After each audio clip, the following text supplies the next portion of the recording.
여러분 안녕하십니까? 저는 춘천 소양성결교회를 섬기는 김선일 목사입니다. 오늘 저는 여러분들과 함께 구약성경 열왕기상 14장 21절에서 31절까지의 말씀을 가지고 르호보암의 범죄라는 제목으로 잠시 묵상하는 시간을 갖고자 합니다. 솔로몬의 아들 르호보암은 우상을 섬기는 악행을 범했습니다. 그는 악한 왕이라고 성경은 지칭하는데요. 산 위에 모든 푸른 나무 아래에 산당을 짓고 그리고 그 산당들마다 우상을 섬기는 죄를 범했습니다. 아세라상을 세운 것은 하나님 보시기에 결정적이고 심각한 범죄였습니다. 하나님을 노엽게 한 그는 하나님으로부터 벌을 받게 되지요.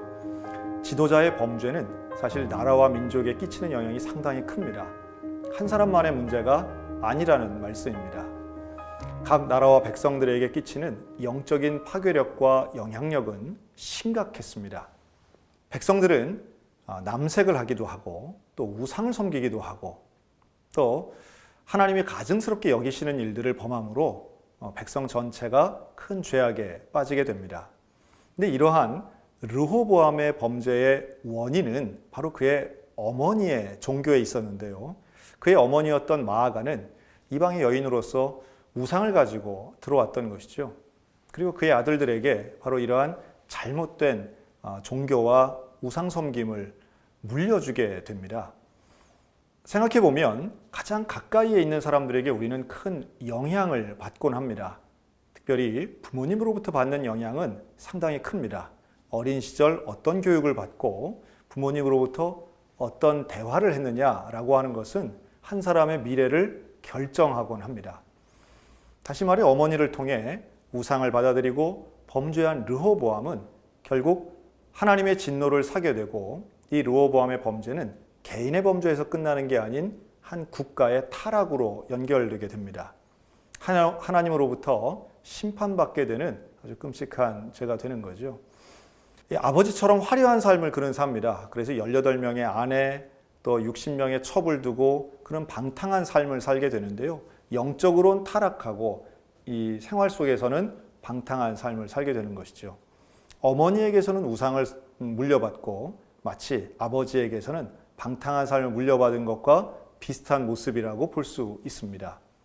르호보암의 죄는 결국 본인과 백성을 하나님의 질책을 받게 되는 원인이 되게 됐습니다.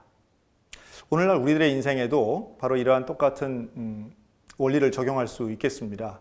부모로부터 신앙을 물려받는 건 참 귀한 일이고요. 그러나 부모로부터 좋지 않은 것을 물려받는 건 참 불행한 일이라고 말할 수 있겠죠.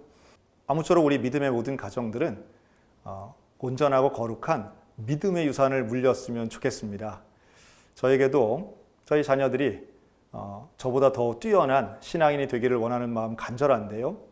이렇게 신앙의 유산을 물려주는 거룩한 소원을 갖는 부모들이 되었으면 좋겠습니다. 이 시간 기도하기를 원합니다. 나라와 민족을 위해서 기도할 때는 이 나라에 거룩한 영향력이 있게 해달라고 기도하시고 가정 안에서는 신앙의 유산이 온전히 물려질 수 있도록 기도하시고 또 우리 모두에게는 나쁜 습관 이어지지 않는 거룩한 스스로가 되기를 이 시간 함께 기도하겠습니다. 살아계신 하나님, 이 나라 대한민국에 우상을 섬기는 그리고 영적인 타락의 일들이 사라지게 하시고 믿음의 가정 속에는 온전하고 거룩한 신앙의 유산이 잘 물려질 수 있도록 인도해 주시옵소서. 우리 한 사람 한 사람은 신앙의 대물림을 할 수 있도록 거룩한 삶, 거룩한 습관의 삶을 살게 하여 주시옵소서. 감사드리며 예수 그리스도 이름으로 기도합니다. 아멘.